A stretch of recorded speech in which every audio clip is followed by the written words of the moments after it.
नमस्कार दोस्तों, एक बार फिर से स्वागत है आप सभी का आज की इस वीडियो में। और आज का हमारा टॉपिक है भारतीय राष्ट्रीय आंदोलन पार्ट 5। दोस्तों पार्ट 4 का थर्ड, अगर आपने पिछली सारी वीडियो नहीं देखी है तो प्लेलिस्ट में आपको मिल जाएगी, आप देख सकते हैं। तो आइए दोस्तों शुरू करते हैं आज का टॉपिक। दोस्तों काकोरी कांड से हमें स्टार्ट करना था। दोस्तों 9 अगस्त 1925 ईस्वी को 10 व्यक्तियों ने सहारनपुर से लखनऊ की ओर जा रही 8 डाउन ट्रेन रेल विभाग का खजाना काकोरी नाम के स्थान पर रोक लिया गया। दोस्तों 9 अगस्त 1925 को 10 व्यक्तियों ने सहारनपुर से लखनऊ जा रही एक ट्रेन थी और उसी ट्रेन से एक खजाना लूटा गया था काकोरी नाम के स्थान पर, और इसे ही काकोरी कांड कहा गया। सरकारी खजाना लूटने का विचार रामप्रसाद बिस्मिल का था। साथ ही साथ दोस्तों सरकारी खजाना लूटने का विचार रामप्रसाद बिस्मिल का था। इसमें रामप्रसाद बिस्मिल, राजेंद्र लाहिड़ी, रोशन सिंह एवं अशफाक उल्ला खान को 19 दिसंबर 1927 ईस्वी में फांसी दे दी गई एवं सचिन सान्याल को आजीवन कारावास की सजा मिली। दोस्तों इन सभी व्यक्तियों में जो सचिंद्र सान्याल थे उन्हें आजीवन कारावास की सजा मिली थी। रामप्रसाद बिस्मिल ये कहते हुए कि मैं राज्य के पतन की इच्छा करता हूँ, फांसी पर लटक गए। यह कथन दोस्तों रामप्रसाद बिस्मिल का है, जो उन्होंने कहा था कि मैं राज्य के पतन की इच्छा करता हूँ और फांसी पर लटक गए। साथ ही साथ दोस्तों उत्तर प्रदेश की योगी सरकार ने काकोरी कांड का नाम बदलकर काकोरी ट्रेन एक्शन डे कर दिया है। जैसा कि आपको पता है उत्तर प्रदेश यानी कि यूपी में योगी सरकार है और इन्होंने काकोरी कांड का नाम बदलकर काकोरी ट्रेन एक्शन डे कर दिया है। अशफाक उल्ला खान पहले भारतीय क्रांतिकारी मुसलमान थे जो देश की स्वतंत्रता के लिए फांसी के तख्ते पर लटके थे। स्त्रियों ने स्वयं अपने अधिकारों के लिए आंदोलन करने के उद्देश्य से 1926 ईस्वी में अखिल भारतीय महिला संघ की स्थापना की थी। दोस्तों अखिल भारतीय महिला संघ की स्थापना 1926 में हुआ था। साइमन कमीशन 3 फरवरी 1928 ईस्वी को भारत आया।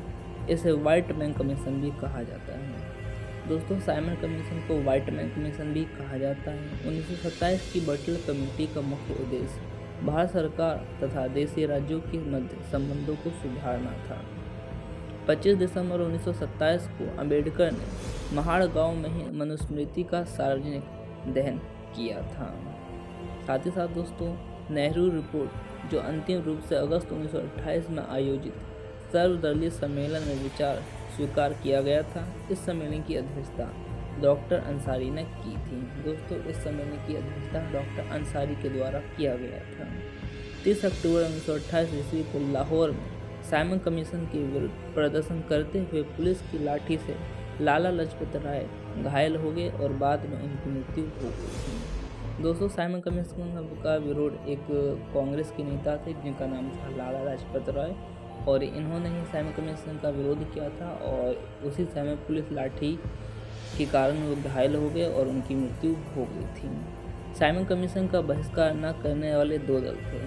पहला था जस्टिस पार्टी और दूसरे थे Punjab Unionist party. Justice party और पंजाब यूनिस्ट पार्टी जो है साइमन कमीशन का बहिष्कार नहीं कर रहे थे।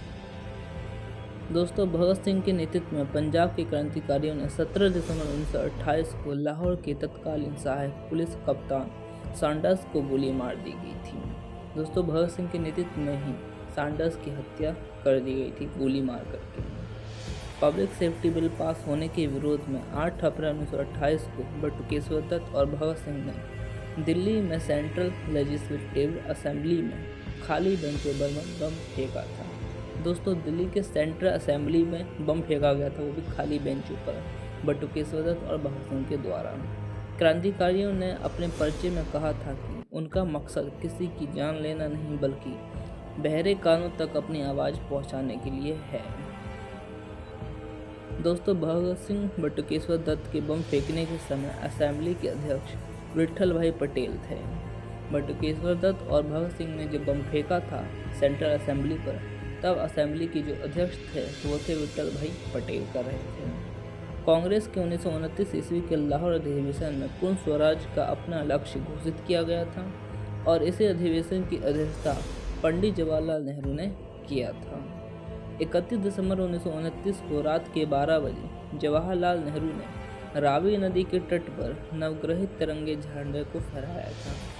दोस्तों 31 दिसंबर 1929 को ही रात 12 बजे पंडित जवाहरलाल नेहरू ने रावी नदी के किनारे झंडा फहराया था। और इसी अधिवेशन में 26 जनवरी 1930 को प्रथम स्वतंत्रता दिवस के रूप में मनाने का निश्चय किया गया था। और दोस्तों प्रथम स्वतंत्रता दिवस भी मनाया गया था।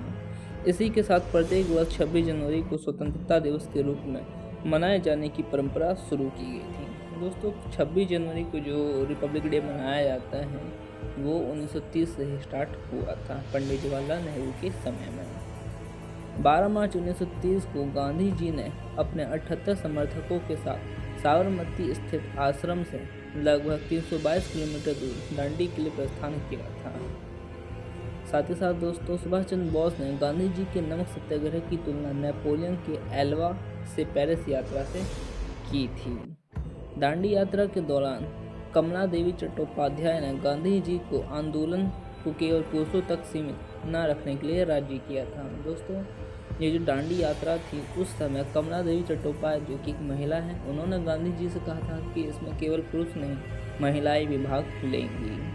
नमक सत्याग्रह के दौरान बिहार के लोगों ने नमक बनाने के साथ साथ चौकीदारी कर का विरोध करना चुना था।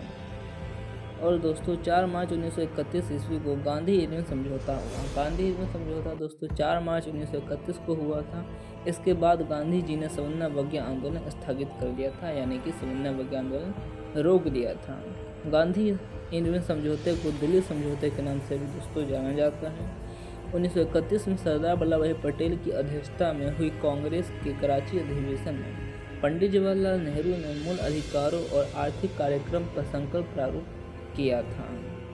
दोस्तों इस प्रस्ताव को बनाने में एन.एम. रॉय ने नेहरू की मदद की थी। एन.एम. रॉय जो कि एक कांग्रेसी नेता हैं, उन्होंने पंडित जवाहरलाल नेहरू की सहायता की थी। दोस्तों इसी अधिवेशन में गांधी इरविन पैक्ट को स्वीकार किया गया और गांधी जी को द्वितीय गोलमेज सम्मेलन में भाग लेने की अनुमति प्रदान की गई थी। और इसी समय गांधी जी ने ये बात कही थी कि गांधी मर सकते हैं परंतु गांधीवाद नहीं। गांधी मर सकते हैं परंतु गांधीवाद नहीं मर सकता है, ये गांधी जी का ही कथन है। दोस्तों दूसरा गोलमेज सम्मेलन 7 सितंबर 1931 से 1 दिसंबर 1931 को हुआ था। कहाँ हुआ था दोस्तों? ये लंदन में आयोजित किया गया था। महात्मा गांधी ने कांग्रेस के प्रतिनिधित्व के रूप में इसमें भाग लिया, परंतु यह सम्मेलन सांप्रदायिक प्रतिनिधित्व के कारण असफल रहा। साथ ही साथ दोस्तों गांधी एस राजपुताना जहाज से लंदन पहुंचे थे और बेसेंटियाना नामक इटली के पोत से वापस भारत लौटे थे। एस राजपुताना नामक जहाज से गांधी जी लंदन गए थे और बेसेंटियाना इटली के पोर्ट से वापस भारत लौटे थे। प्रथम गोलमेज सम्मेलन 12 नवंबर 1930 में और तीसरा गोलमेज सम्मेलन 17 नवंबर 1932 में हुआ था। यानी कि दोस्तों प्रथम गोलमेज सम्मेलन 1930 में, दूसरा गोलमेज सम्मेलन 1931 में और तीसरा गोलमेज सम्मेलन जो था वो 1932 में हुआ था। तीनों गोलमेज सम्मेलन के समय इंग्लैंड के जो प्रधानमंत्री थे वो थे जेम्स रैमजे मैकडोनाल्ड। दोस्तों तीनों गोलमेज सम्मेलन के समय इंग्लैंड के जो प्रधानमंत्री थे वो थे जेम्स रैमजे मैकडोनाल्ड। दोस्तों डॉक्टर भीमराव अम्बेडकर को लंदन में हुई तीनों गोलमेज सभाओं में अछूतों के प्रतिनिधि के रूप में बुलाया गया था। दोस्तों भीमराव अम्बेडकर ने तीनों गोलमेज सम्मेलन में भाग लिया था। दूसरे गोलमेज सम्मेलन की असफलता के बाद गांधी जी ने 3 जनवरी 1932 को पुनः समन्वय आंदोलन शुरू कर दिया था। दूसरा गोलमेज सम्मेलन दोस्तों जब असफल हो गया था तब गांधी जी ने समन्वय आंदोलन की शुरुआत फिर से कर दी थी 1932 से। समन्वय आंदोलन अंतिम रूप से 7 अप्रैल 1934 को वापस लिया गया था। साथ ही साथ दोस्तों समन्वय आंदोलन में पठान सत्याग्रहियों पर गोली चलाने से गढ़वाल राइफल्स ने इनकार कर दिया था। 23 मार्च 1931 को सुखदेव, भगत सिंह और राजगुरु को फांसी दे दी गई थी। सुखदेव, भगत सिंह और राजगुरु को फांसी दोस्तों कब दी गई थी? तो 23 मार्च 1931 में दिया गया था। मई 1934 ईस्वी में कांग्रेस सोशलिस्ट पार्टी की स्थापना हुई थी। कांग्रेस सोशलिस्ट पार्टी की स्थापना मई 1934 में हुआ था। अखिल भारतीय किसान सभा का प्रथम सम्मेलन अप्रैल 1936 में लखनऊ में हुआ था। अखिल भारतीय किसान सभा का दोस्तों प्रथम सम्मेलन 1936 में लखनऊ में आयोजित किया गया था। साथ ही साथ इसके जो अध्यक्ष थे वो थे स्वामी सहजानंद और महासचिव थे NG रंगा। स्वामी सहजानंद सरस्वती ने हुंकार नामक पत्रिका का पटना से प्रकाशन किया। यह किसान आंदोलन की पत्रिका थी। हुंकार नामक पत्रिका दोस्तों किसान से संबंधित है और इसके जो संपादक हैं वो है स्वामी सहजानंद सरस्वती। राहुल सांस्कृतियायन इस साप्ताहिक पत्रिका के 1942 में संपादक बने थे। स्वामी सहजानंद सरस्वती ने 1937-38 में बर्खास्त आंदोलन भी किए थे। बर्खास्त आंदोलन की शुरुआत दोस्तों स्वामी सहजानंद सरस्वती ने किया था। 1939 ईस्वी में महात्मा गांधी द्वारा प्रस्तावित प्रत्याशी पट्टाभी सितारमैया को हराकर सुभाष चंद्र बोस कांग्रेस के अध्यक्ष चुने गए थे। 1939 में दोस्तों कांग्रेस के जो अध्यक्ष थे वो सुभाष चंद्र बोस बने थे। 1 मई 1939 को सुभाष चंद्र बोस ने कांग्रेस के भीतर ही एक नए गुट का गठन किया जिसे फॉरवर्ड ब्लॉक कहा गया था। फॉरवर्ड ब्लॉक की स्थापना दोस्तों 1 मई 1939 में सुभाष चंद्र बोस के द्वारा किया गया था। सुभाष चंद्र बोस ने स्वतंत्रता संघर्ष के दौरान फ्री इंडियन लीजन नामक सेना बनाई थी। फ्री इंडियन लीजन सेना दोस्तों सुभाष चंद्र बोस ने बनाया था। 1939 में भारत प्रजामंडल के अध्यक्ष पंडित जवाहरलाल नेहरू थे। इसका गठन 1927 में हुआ था।